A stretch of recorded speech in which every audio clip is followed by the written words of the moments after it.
Hi, it's Joe Wheaton from Utah State University, and just kicking off Module 2 here and want to set the stage for the substance that's going to follow.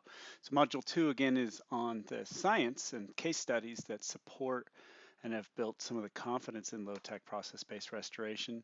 And so I wanted to just take us back to Module 1 and a little reminder of the key processes and some of the principles there and where we need fill in.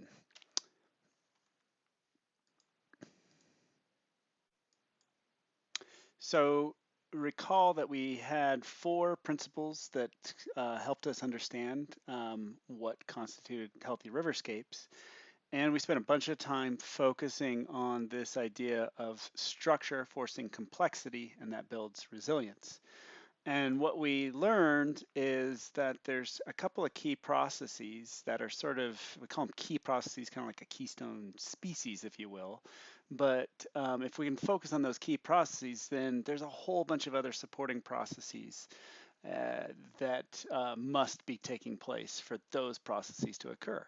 And those were wood accumulation and beaver dam activity.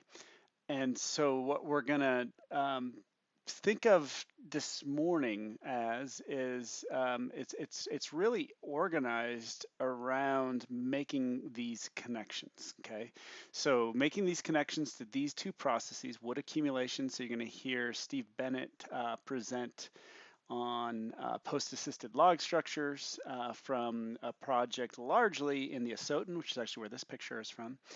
And then you're going to hear Nick Bowis talk about beaver dam activity stimulated using beaver dam analogs. And he's going to talk about both Bridge Creek and Birch Creek. And this is a picture from Birch Creek here of a BDA in which beaver dam activity has taken place on top of it. So the low tech part are these hand built sort of structures that kick off these processes. And so where did some of that science come from that supports that, right? In terms of just low tech structures, there's things that look like BDAs and PALs that have been around for ages. But the way in which they were used, and particularly with this focus on mimicking, promoting, and sustaining process, that's slightly different. That's something that has come about in the past decade. And so this clarification of process-based restoration and where that science comes from is what you're going to learn about this morning.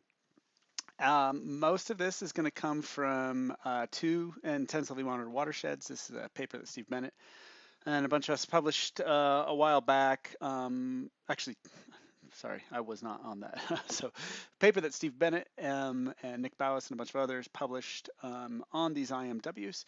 And Bridge Creek is the one that you'll hear Nick Bowis talk about, and the Asotin's the one you'll hear Steve Bennett talk about.